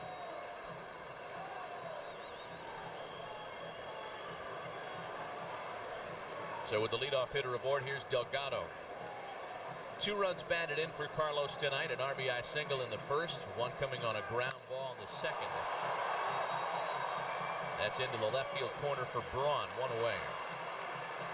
Beltran tagging up on it. And getting to second base in front of the throw. They want to appeal this because it looked like he left a little early. Now Heath Bell did not see Euclid calling for the ball. Now it's dead, so what they'll have to do now, as you see him tagging up here, looked like he double clutched, and that's what Euclid is looking at. Did he touch the base and take off? So they're going to go ahead and appeal this. Now the ball has to come into action. You'll see the pitcher step off, make it live, and then they'll look and see about the appeal. Well, and from that angle, Luis Ramirez, the first base umpire, had a perfect view. A lot of times there's an angle as to whether an umpire could actually see the outfielder catch it, and then the time as to whether the runner left early. Now they're saying forget about it. So a runner at second now for Alex Rios, who fights off a fastball and fouls it away.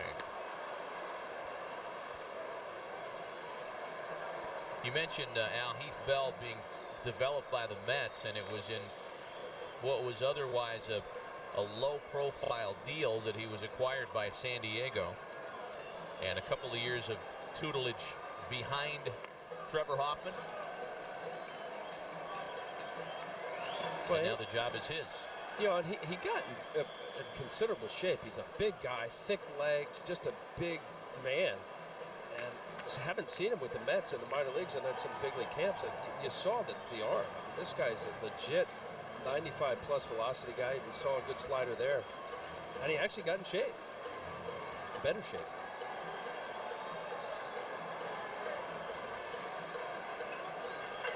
Pudge Rodriguez waiting next. 1 ball and 1 strike to count to Alex Rios. The winner in this one gets to enjoy the day away from the ballpark tomorrow and take on Venezuela on Monday. The loser in this ball game will be faced with a win or go home situation tomorrow in taking on the Netherlands. Again, double elimination in the World Baseball Classic. A loss tonight is not the end of the line. But a very big game. That first game in a double elimination. We got one more pitch. Watch Carlos Beltran take off and steal third here. He's been kind of slowly setting it up, and that's the one thing when a guy is a closer. We've been talking about Heath Bell. You better get used to guys running on you because it's not the same as it is 7th or 8th inning. If you're a big-time closer at the end of the game, you got so much concentration on that hitter. See, Beltran's getting ready to go right there. He is bouncing off second base. He stays put, and Bell comes home. A ground ball to shortstop for Jeter, and that's out number 2. You know, and enough pitches. That's great, Harold. That we get a great vantage point for that. You know, there are pitchers that will come set, they'll look once, turn 1 1,000, 2 1,000, go home, and they do the same thing every time. And a good base runner like Carlos Beltran identifies that he's going to go. And you saw that last play. I don't know whether he got some heads up from DeRosa to say, hey, give a couple looks here. Yeah, he tipped it off the pitch before. That's what I started to see it. He's not going to run now in this situation. And if you're DeRosa, you let him run with 2 outs. You back up and take the ball away from Pudge if he hits the ball on the ground. If you want Beltran to go, let him go. But I don't think he runs in this situation. At least he shouldn't be. Pudge Rodriguez 1 for 2 tonight.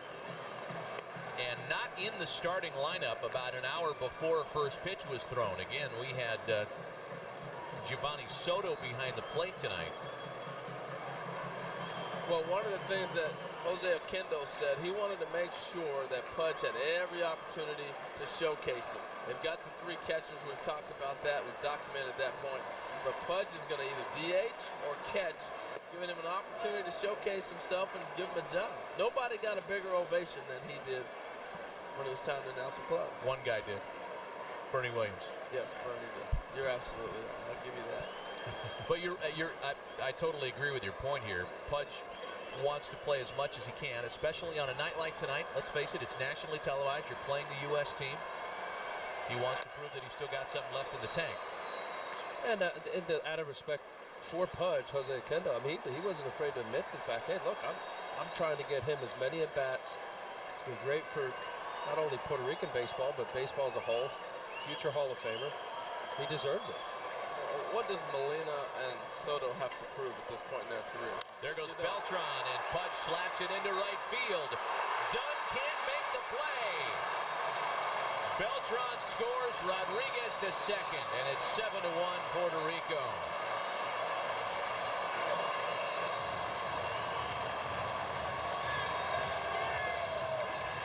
Well, Pudge is, that's a big at-bat for him. You see Dunn coming in, and that just wasn't able to get that ball off the side of the glove. All right, I'm going to ask you both. Your playing official scored tonight. Is that an RBI knock or is that an E9? I think for Major League outfield, I don't believe that it was that hard. I mean, it was a hard sinking hit. It's a knock. Anytime you leave your feet, it's a base hit. I mean, he's not the best defender. What are you saying? I think it's a hit.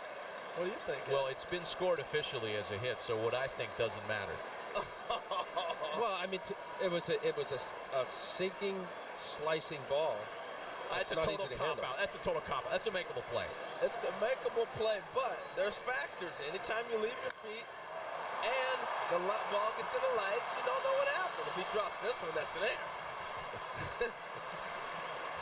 The other one, I'm giving Pudge a hit. We'll debate it. Puerto Rico adds on. It's 7-1 Team PR. Cop.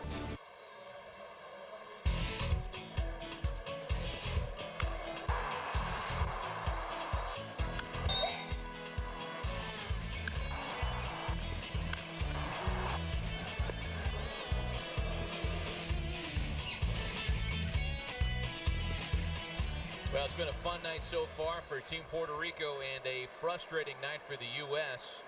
7-1 for the home-standing Puerto Ricans. Back without Leiter and Harold Reynolds, Matt Vasgersian, the U.S. running out of chances. We're in the top half of the 6th inning.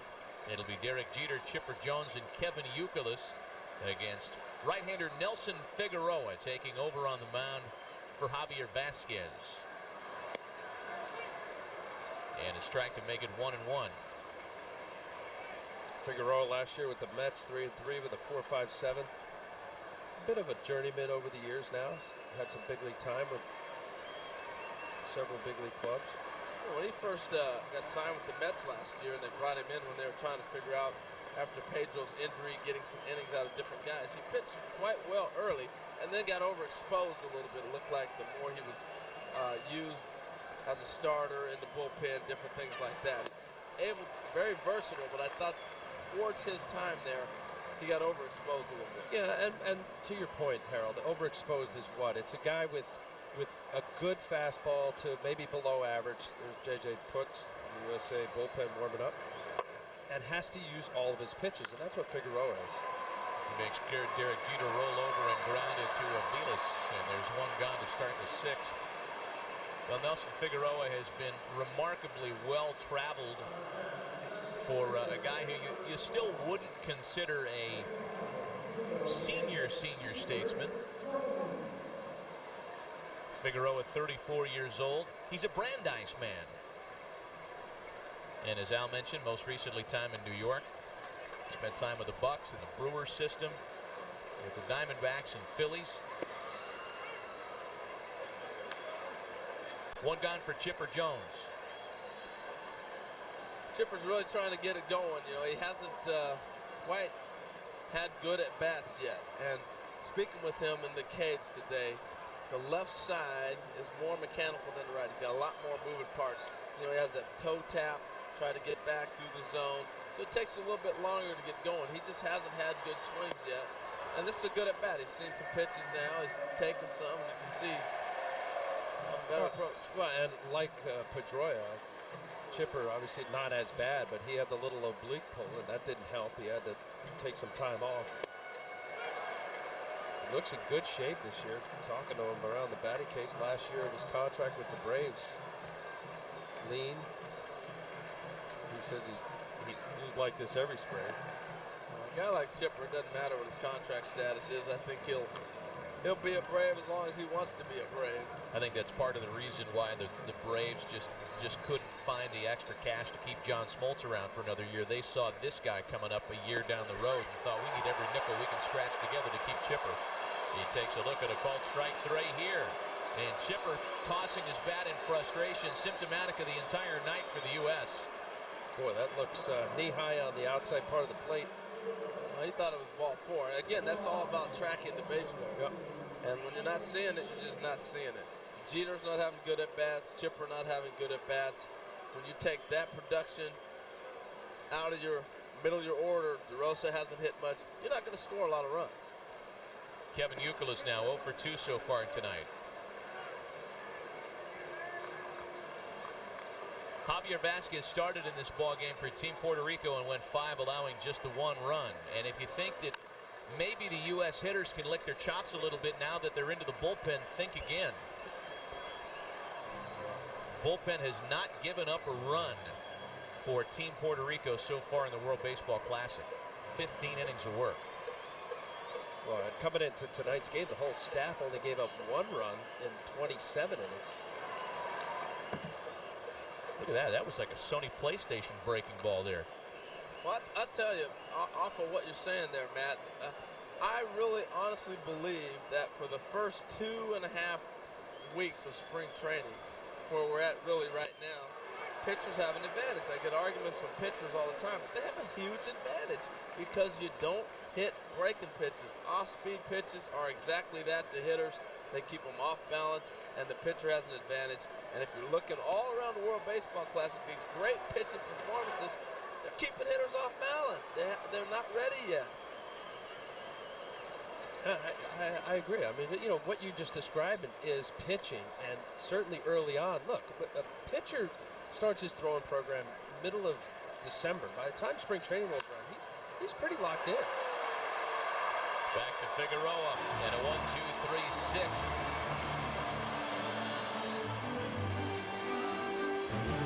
Still 7-1 Puerto Rico.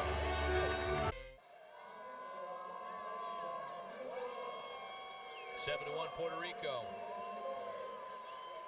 As we go to the bottom of the 6th inning with some changes for Team USA. Felipe Lopez will lead it off against a new pitcher for the Americans as J.J. Putz takes over on the mound. Lopez, Aviles, and Feliciano here for Puerto Rico. The first ball, ground ball. Youkilis to Putz, and there's one gone. There's a new shortstop as well. We might get a look at him here shortly as Jimmy Rollins takes over for Derek Jeter. A move that Barry Larkin told us about in his very brief tenure as manager of Team USA. About an inning and a third before Davey Johnson got back from his wedding. But he got all the pregame interviews. He did. He did.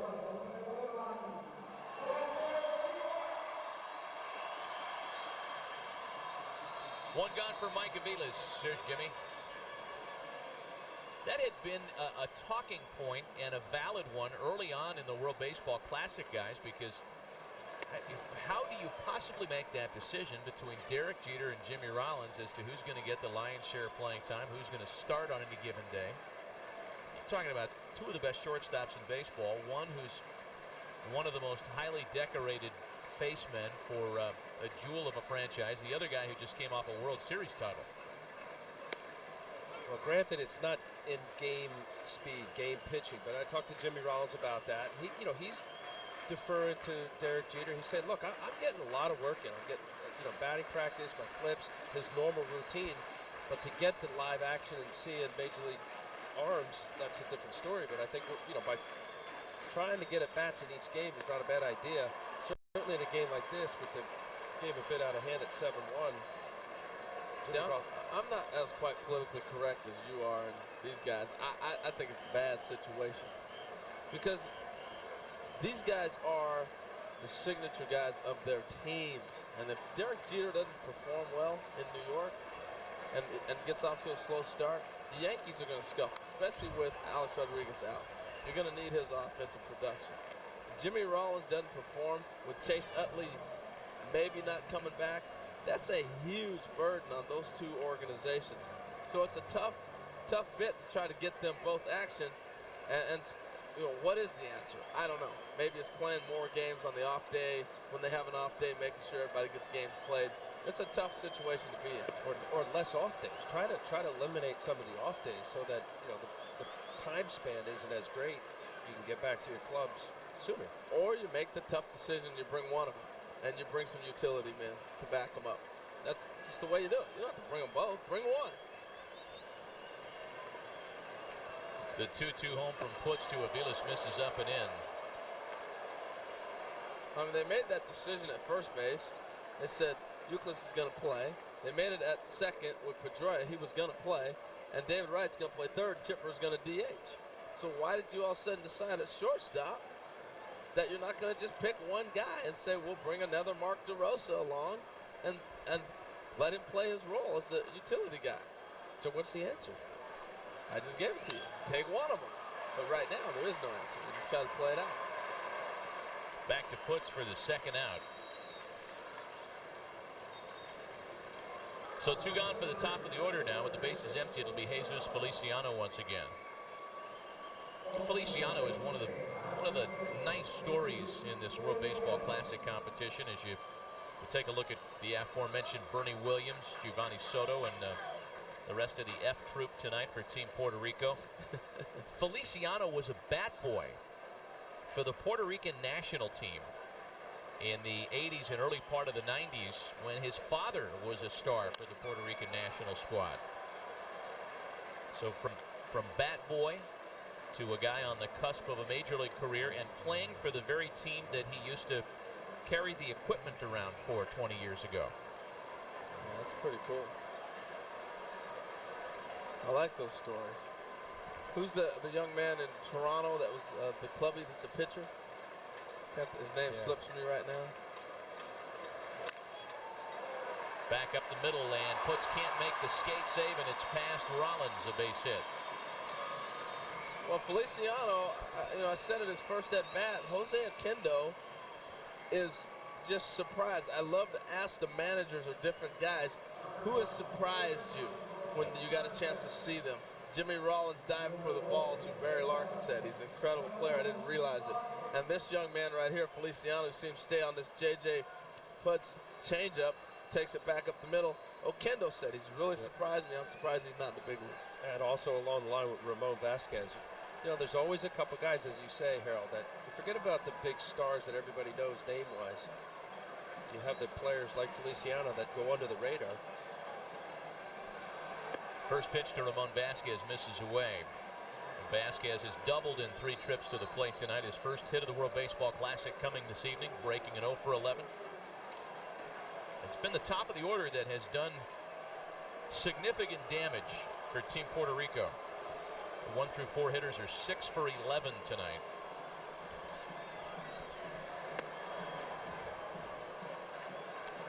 Counts 2-0. Again to the winner a matchup with Venezuela. That's on Monday. The loser of this one plays tomorrow. They draw the Netherlands in what is a lose and go home scenario.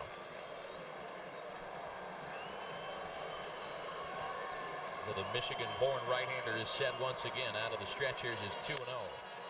And it's put in play the second. DeRosa to Youkilis, and that'll retire the side. We played 6 complete. It's 7-1 Puerto Rico.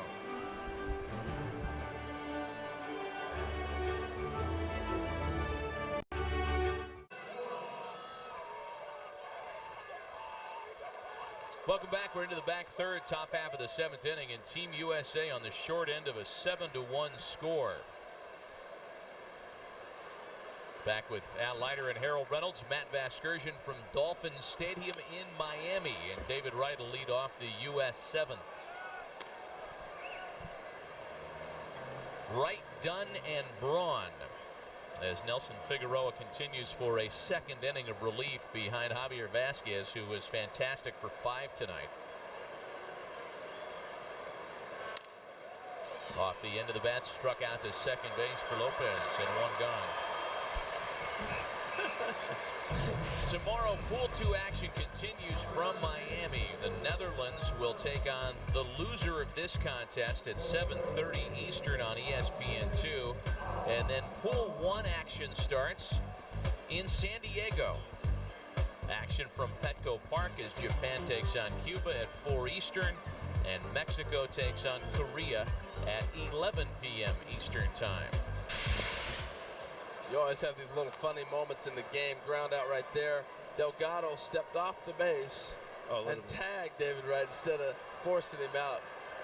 Those little Met moments. Counts 2 balls and no strikes to Adam Dunn. Well, Adam Dunn found himself some work in the offseason after sitting by the phone for what we all thought was a rather long period of time given his power. And there's a little bit of it there into right center field. And Dunn will glide into second easily with a 1-out double. Yeah, he sat around a long time, got a nice deal with the Washington Nationals, 2-year deal. But, you know, it's interesting, watching Adam Dunn play in a situation like this where he has to concentrate and lock in. He's having some good at-bats. I don't know how in the world this guy strikes out 190 times a season. He's got too good a swing. Well, especially we just saw that down swing. I mean, such a good, drops the head.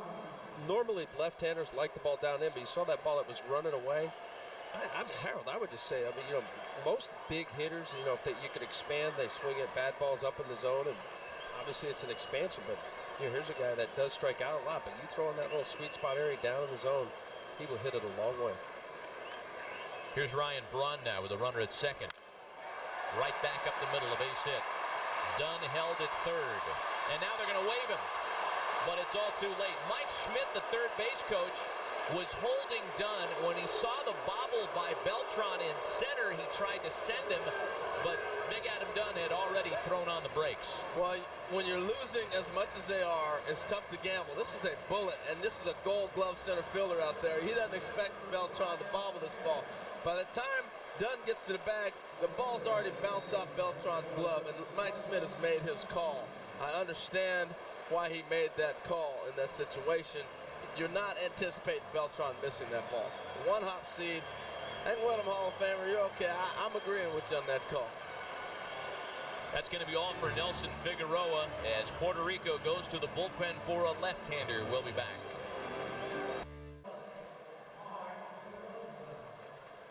Well, though Saul Rivera attended the University of Mobile in Alabama and played right field there, he was born in Puerto Rico.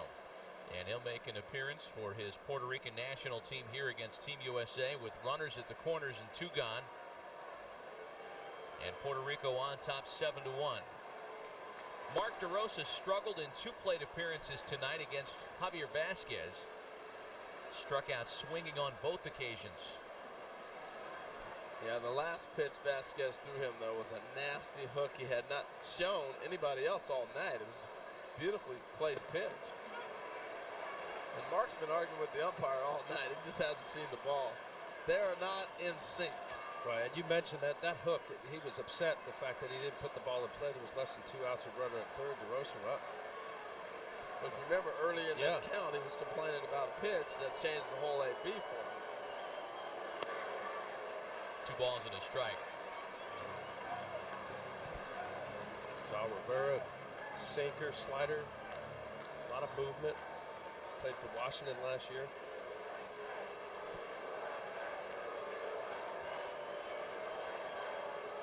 Shane Victorino waits on deck. The top of the order next. Found a way to make it 2-2.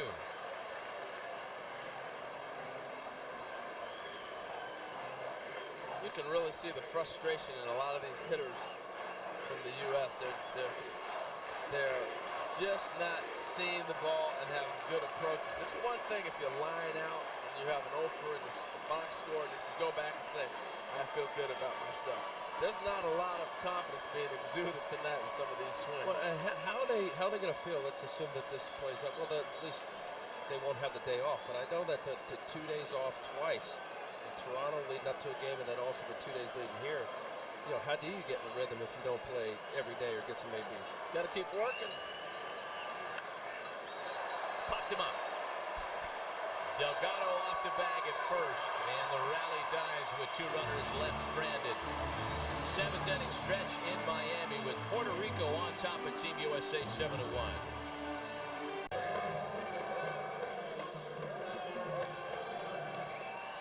Yeah, it's been an ongoing party for fans of Team Puerto Rico in the stands tonight in Miami. They scored 2 in the first and have not looked back, and it's the teeth of the Puerto Rico order here. Beltran, Delgado, and Rios against Chicago White Sox property left-hander Matt Thornton taking over on the mound for Team USA. Well, there's some guys you watch throw and you wonder how in the world did he end up with the White Sox. I know that he traded from the Mariners, but he has got great stuff. I watched him last year in the postseason. Fastball electric. High 90s. Swinging a drive into deep left field. Braun will back up on it and watch.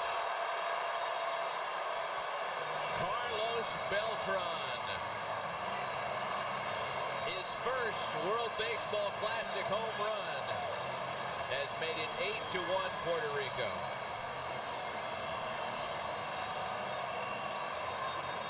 I tell you what, I've seen a different spark in Carlos Beltran this year. You know, in Met camp, he swung the bat quite well. Here, yes, this ball's peppered, but we've seen everything tonight. The stolen base, the ability to run. You know, we haven't seen him throw like he can, but man alive, this ball's crushed from both sides of the plate, swinging the bat well. There's Carlos Delgado now, and Delgado takes a fastball for a strike. And talking about stuff and location, we're talking tonight, Matt Thornton does have that electric fastball move. You're in 2-0, 2-1, 3-1 counts. A good major league hitter like Carlos Beltran, they will hit it a long way when they can eliminate all pitches, as he did there.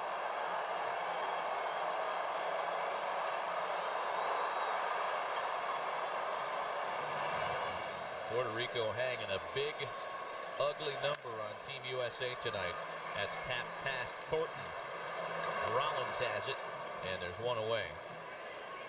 This has really turned into a Johnny Holstaff night for Team USA as well. Pitching coach Marcel Latchman is emptying out his vault. Peavy went 2. Joe Hanrahan, John Grabo, Heath Bell, J.J. Putz, and now Matt Thornton have all pitched an inning of work. Well, and that's what Marcel was talking about. Because of these off days and the way the pitchers matched up, there were guys, these guys, all the guys you just mentioned, Matt, had 5 and 6 days off. You're going to see Matt Lindstrom too, because he was also on that list. So if there is a silver lining in this, is that these guys were able to get some work in tonight. Yeah, 5 and 6 days off is not good, particularly this time of year when you're trying to get yourself in shape and get in a rhythm. And Alex Rios bounces one foul. And what they've been doing to combat that is they've been throwing a lot of bullpens. They've actually, like you said, they've got another pitching coach, Mel Stoudemire, here. But these guys have been throwing extra work, and they got the 5-man rotation going to try to do it. But you know, Al, you can talk to what's the difference between a bullpen and facing hitters? Oh, it's not. It's night and day. It's, you know, you could talk about probably the same thing as hitting in batting practice. The rollover ground ball for Jimmy Rollins. After the game, get a complete roundup of all the World Baseball Classic action with highlights, analysis, and a look ahead of the next round of the tournament. That's the World Baseball Classic tonight, presented by Sprint, coming up right after the game, right here on MLB Network. You know, and especially to further that, Harold, you know, you're talking about closers or, you know, relievers. And, you know, in spring training, you build up early in camp, you pitch every other day an inning, and then they're going to find a spot where you can pitch 2 days in a row, take a day off. It's very patterned for Major League pitching coaches and what they try to do with their relievers. So to not pitch in 4 or 5, in some cases 6 days of this, you know, that's way too long to not see live action. 0-1 the count home to Pudge Rodriguez. And we were talking about Pudge earlier, guys, as he falls behind 0-2, and we're talking about the warm ovation he received here. Of course, one of the most popular Major League players ever to come off of Puerto Rico. He and Bernie Williams got loud ovations, but there was perhaps a little extra push from some local fans here in Miami, recognizing Pudge's one and only season with the Marlins in 2003, resulting in a world championship. He was such an integral part of that title. I'm laughing, Matt, because seriously, how many people did they draw here? No, when they won, they were absolutely. Come postseason time, there were people that came to these games. It was a big ticket. Send all your emails. You know what the problem was, and I'll say something on behalf of the Florida Marlins, is the fact that they've just never been able to keep the same team on the field for multiple years, and they haven't been able to grow the fan base. They had to start over in the stands the same way they did in the field. As Rodriguez lines that one into the corner. Pudge is on his way to second. Give the 37-year-old backstop a contract somewhere. He is sending a message to all 30 general managers tonight. 2 for 4, calling a heck of a game, and featured prominently in an 8-1 lead. Backdoor slider. Got to honor Matt Thornton's good fastball. You see the pitch was supposed to be on the corner, middle of the plate. Nice hitting by Pudge. Well, he's in great shape. Saw him yesterday. Great spirits, and you know, this has been a pressure-packed time for him to go out and perform. He did not play well last year in the second half of the season. He struggled in New York. He struggled in Detroit at the beginning of the year. And for him to come back right now, let it go. Now, one of the advantages he has, he can go play winter ball in Puerto Rico and get himself going, and that's what he did. He wants to play. You said it. Giovanni Soto lays off, and it's 2-0. Now, what do you think? I know you were talking about this earlier. Do you think part of this for Pudge, he's not ridiculously far away from 3,000 hits. It's going to take another few seasons. What does he have, 2,600 hits? I mean, you know, he's not going to get there this year. He's not going to get there probably in 2 years. But if he could somehow coax 3-4 more years out of that body. And that's, look, that you have to have reasons to play. At 37 years old, you know, can he catch 125, 135 games a year? I don't think so. It's not good for his body. Not many guys can do that.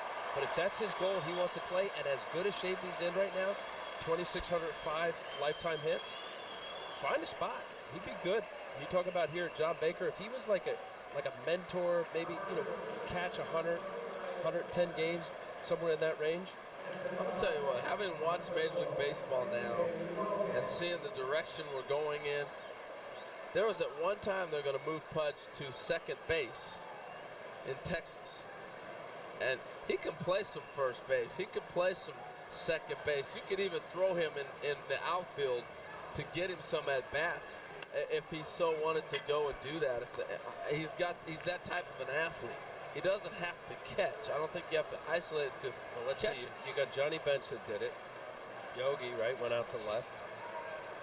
Bench went to third and first. Joe Torre. That's a good point. You know, he could pick up some different places. I mean, come on, there's teams moving outfielders to second base and gonna say that's my starting guy. The Cardinals are talking about doing that with Shoemaker. The Kansas City's talking about doing that with Tien. If that's where the game is at, then you can make Pudge Rodriguez a utility man. Felipe Lopez sends one into left field, just fair. It's going to bring in Pudge from second.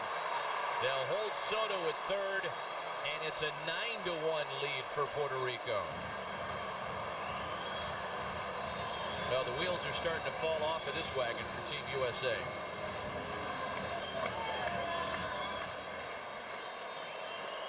Pulls his hands, a nice piece of hitting right there. The ball in on his belt. Usually a tough spot for a right-handed hitter to pull his hands in like he did. Plus velocity. This isn't a soft toss and lefty. Well, and the other thing is, he sat around for 6 days. That fastball's not there. It's just not 96, 97, like it comes out of his hand usually.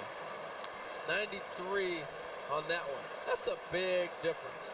From 91, 92 to a guy who's used to throwing 97, 98. It's a big difference. I am made aware of this rather ugly detail, that a Micah Vilas single right here could end this ball game.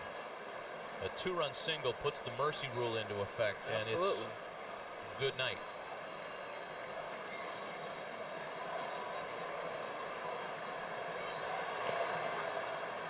A ball and 2 strikes. And honestly, I think that's why he held him up at third base. Out of respect of the mercy rule. I think they held him up. Okay, so help me out on the 10-run you got to be 10 runs after the 6th inning? After the 7th inning. After the 7th inning. Ball game. Lined into right, and that is going to do it. Wow. Who saw this coming? A mercy rule victory for Puerto Rico. I don't think all the players are quite aware of what's happening just yet. Now, certainly the Puerto Rico team is.